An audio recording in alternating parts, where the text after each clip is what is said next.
Hola y bienvenido a Learn Spanish en SpanishDicts.com. Soy Paralee Whitmire y soy tu profesora. Today we'll be learning about weather and geography using the verbs hacer and estar, like hace frío hoy. Estamos a 33 grados y mucho más. ¡Vámonos!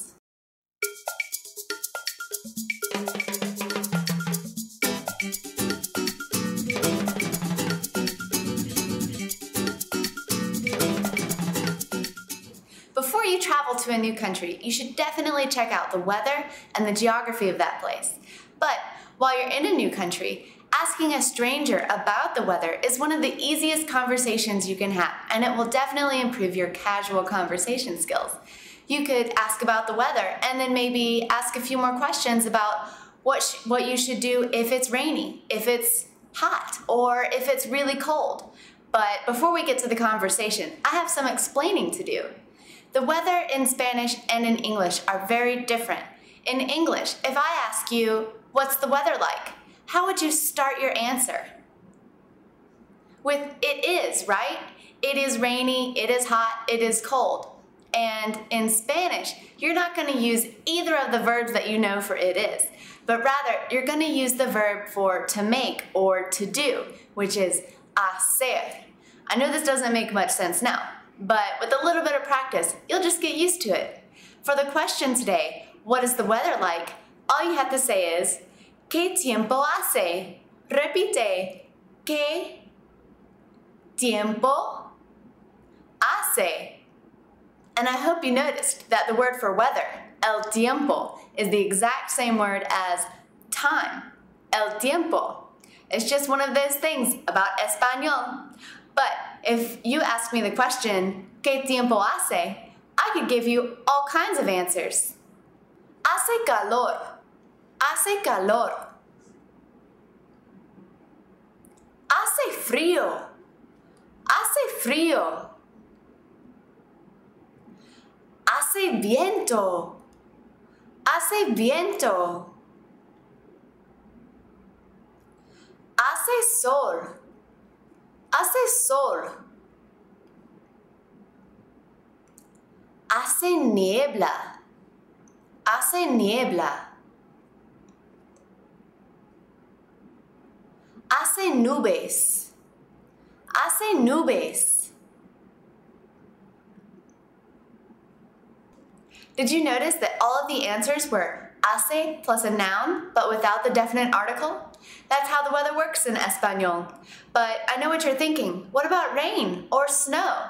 Well, these are exceptions. They actually have their own verb. So instead of using hace plus a noun, you just use the verb in the third person singular. Llueve. Llueve.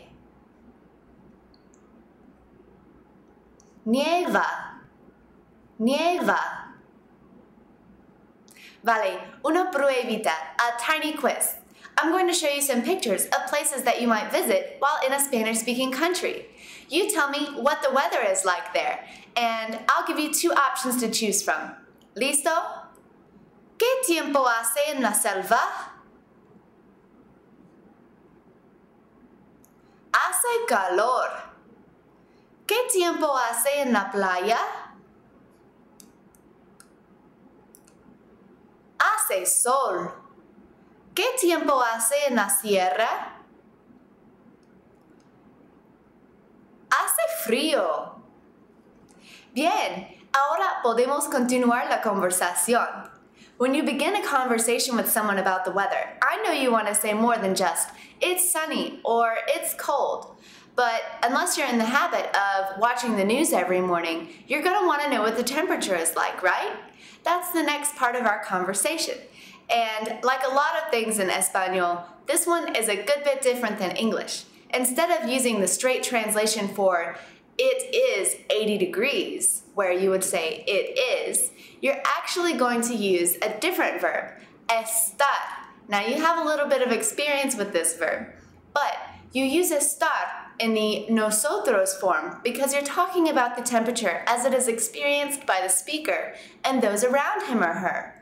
For example, estamos a 40 grados. Estamos a 40 grados. Estamos a 30 grados bajo cero. O estamos a 30 bajo cero. I know, if you're from the United States, you're not used to using Celsius, but it's used pretty much everywhere in the world, so I hope you get used to it. It takes a little bit of practice, but it's not too hard. For everybody else, you're already ahead of us. Now, if you want to talk about the temperature somewhere far away from you, like if you're cold in New York City and you're talking about how warm it is in Miami, then you actually would use está. Está a 40 grados en Miami. Fácil, no? How about you practice a few? I'll show you some pictures of some different places with the thermometer. I want you to tell me the temperature in Celsius. If you see a person in the picture, use estamos. If you don't see a person, you'll just use está. Por ejemplo, aquí está una foto de la selva. No one is in this picture, and the thermometer shows 40 degrees Celsius. So all you have to say is, está a 40 grados en la selva. Vale, te toca.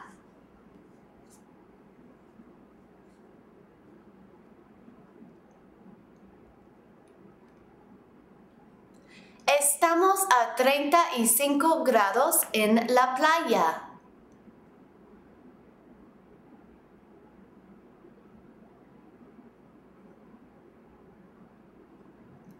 Está a 0 grados en la sierra.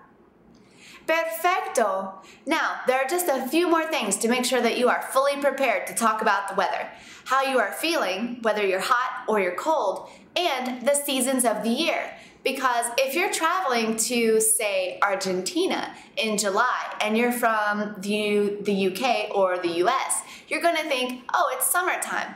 But remember, the Southern Hemisphere seasons are the opposite of the Northern Hemisphere. So if you think it's going to be summer, you're quite mistaken because it's actually winter and could be quite chilly. But you need to know what the seasons are, right? And how to express how you're feeling. So let's start by combining them. Let's start with the hottest season, el verano, the summer. En el verano, hace calor. En el verano, hace calor. So, hace calor, which you already practiced, means it is hot. To say, I am hot, you say, tengo calor. I know, it's a little bit different than what you would think. You're not going to use estoy or soy here. You're going to need to use tengo calor every single time. Now, let's go to the coldest season, el invierno. En el invierno, hace frío. En el invierno, hace frío.